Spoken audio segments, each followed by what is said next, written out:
next day, as we got ready to head north, Harun's tanks were rumbling through the streets.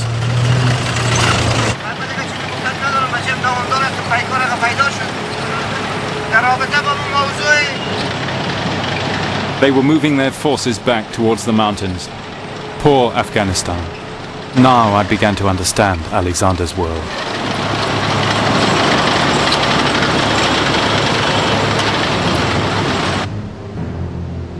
We hired a battered Russian pickup and drove on in Alexander's tracks.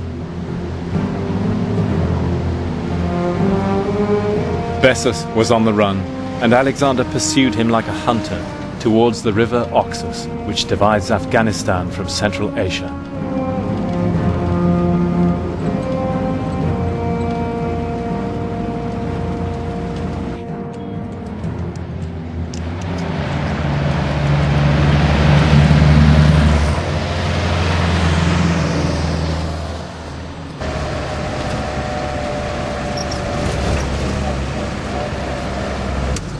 We're just coming into Tashkurgan.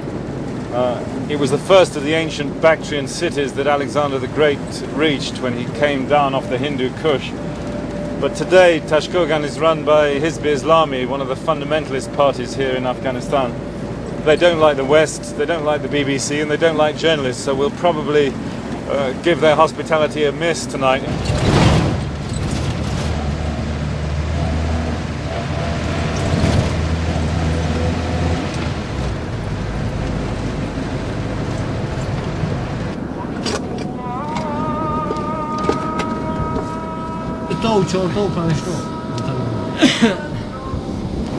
كل مردم نیست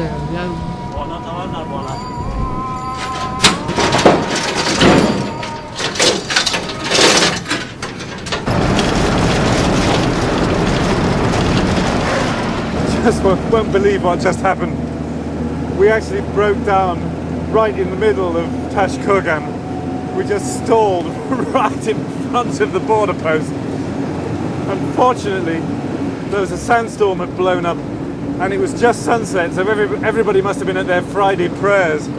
So we just covered up the camera and all the gear and sat tight while Tim helped the driver to mend the engine.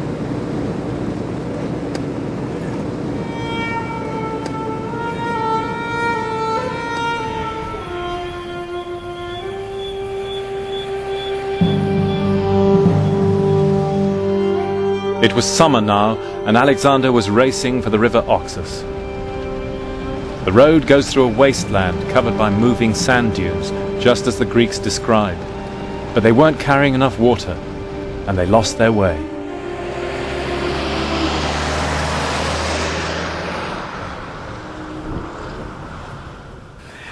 Imagine, it was midsummer, blazing heat. They had to cross this great belt of shifting sand dunes, and they had no water. They probably had to camp here for 2 nights. And then they made the fundamental, unbelievable mistake of broaching the wine supplies because they had nothing else to drink. It made them feel better for the moment, said one of the Alexander historians, but the after effects were terrible. Maybe they had no choice, but Alexander's elite ended up hungover and dehydrated, stumbling over sand dunes, trying to find the Oxus River.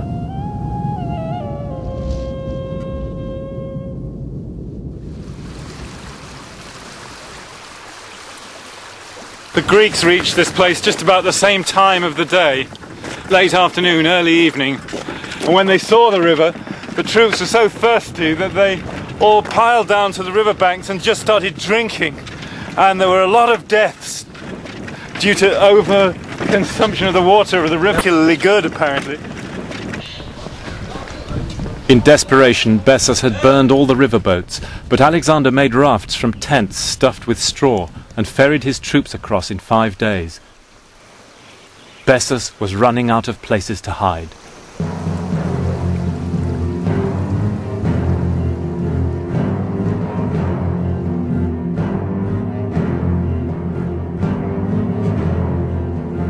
Our journey now took us into Central Asia, to Uzbekistan, and the road to Samarkand.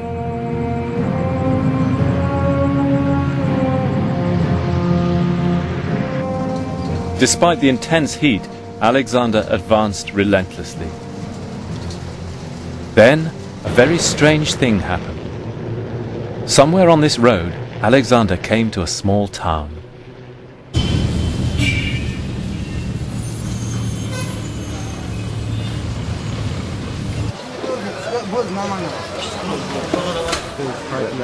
To his surprise, the people here spoke Greek.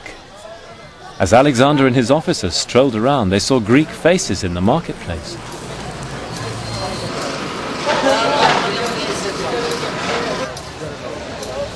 The townspeople had quite a tale to tell.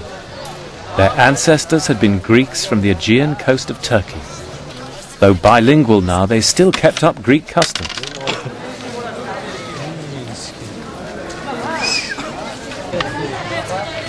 But they had a dark secret. Their ancestors were the priestly family of the temple of Didyma, the Branchidae.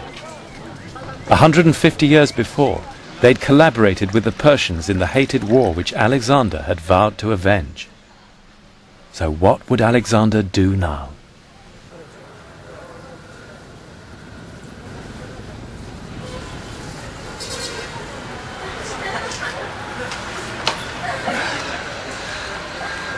Salamos. Early next morning, Alexander came through the gate with a small detachment of troops, apparently to receive the hospitality of the Branchidae. Teshakur. In fact, during the night, the army had been given instructions to surround the town, and at a prearranged signal, they began to attack, with the intention of massacring everybody inside. The Branchidae had suspected nothing. But despite their kinship of language, their desperate entreaties, the fact that they were holding olive branches in their hands, the symbol of peace, the savagery didn't stop until everybody had been killed. And afterwards, the Greeks leveled the town, destroyed its walls, and even cut down its woods and sacred groves, so that no trace remained. The expedition historian Callisthenes did his best to justify the massacre.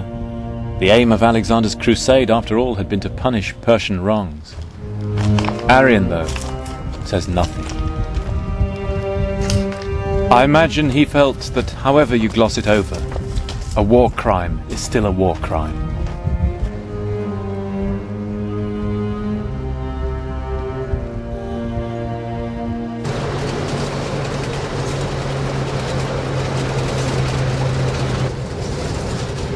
Alexander now received word that support for Bessus was crumbling in the face of the Macedonians' lightning advance. Alexander sent his general Ptolemy on ahead to arrest him. The last resistance in the Persian Empire, he thought, had now collapsed. Ptolemy left Alexander behind, pushed on as fast as he could up this road towards Samarkand with light-armed cavalry. He did a 10-day march in 4 days. This kind of heat, summer heat, really hard men. Bessus' supporters were just terrified. They turned him over to the Greeks. When Alexander arrived, he was standing by the roadside, humiliated, naked, in a wooden dog collar. Bessus met a gruesome end. His nose and ears were cut off, and he was sent back to Persia to be impaled. The Persian punishment for traitors.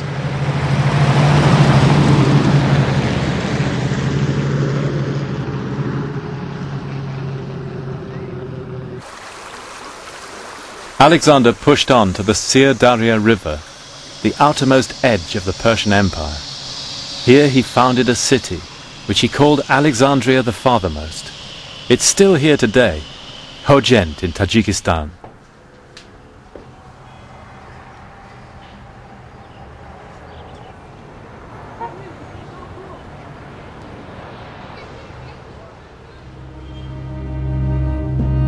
To understand why he stopped here, we have to imagine the world as he saw it. As far as he knew, he was near the northern edge of the world here. Beyond the Sir Daria lay only a belt of arid plains as far as the great ocean which encircled the earth. There was no point in going any further. To mark his northern limit, Alexander built altars to his favourite god Dionysus, Perhaps on the very spot where now there's a great statue of Lenin, monument to another tide of history which has come and gone.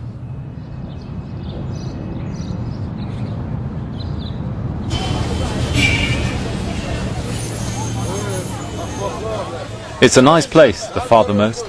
I think the Greek colonists might have felt quite at home here. Figs and olives in the market.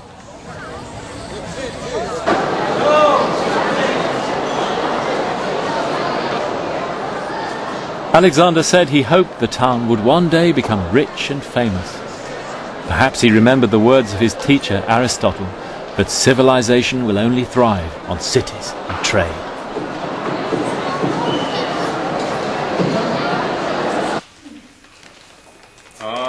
Thank you. Mr. Bond, shows us. I don't understand. Money! Money? Da. This is shush. 16. Hogent was one of more than 20 Alexandrias the king founded between Egypt and India. The empire was linked by a system of post horses and racing camels. The troops received letters from home. Medical supplies came out here by the ton. Let me look at this. Mr. Bond, Russia. Oh, thank you very much indeed. Thank you. Thank you.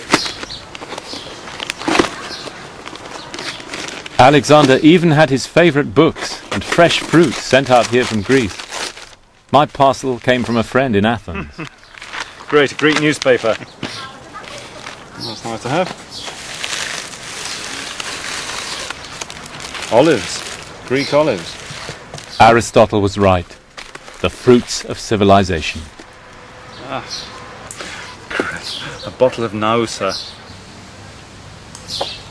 But the local people were not prepared to buy into the idea of a Greek world empire. That summer, the famed horsemen of Bactria were gathering. The Sogdians too came out in revolt.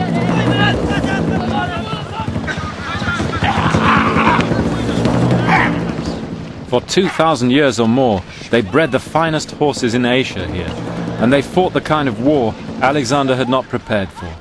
No battles, just hit and run. You can imagine what he was up against when you see them play buzkashi. And this is just a game.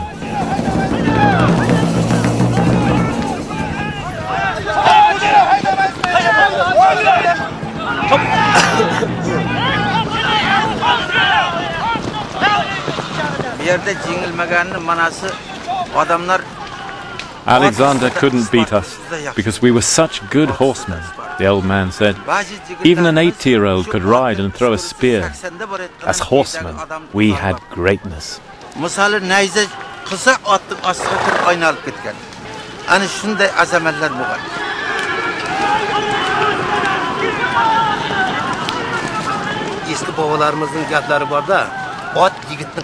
Our forefathers used to say, the horse is the wings of the man. A horse is strong and fearless, like a fierce spirit.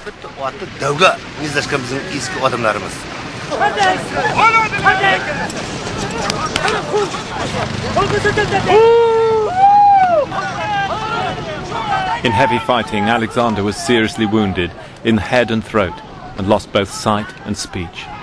Worse was to follow. A Macedonian column was wiped out near Samarkand, their first defeat in 30 years.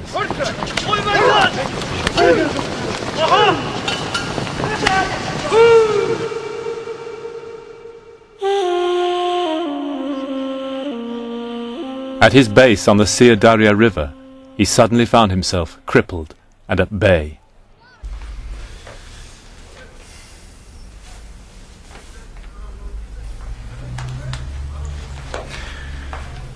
Alexander was now one of the lowest points in his entire career. Surrounded by enemies, he was suffering from a leg wound, he had malnutrition, dysentery coming on. His throat wound had not healed, so he could hardly speak. His voice was so quavering the people even close to him couldn't hear him. He couldn't stand in the ranks, he couldn't ride a horse, he couldn't give his army encouragement and instructions, the very thing on which his generalship depended.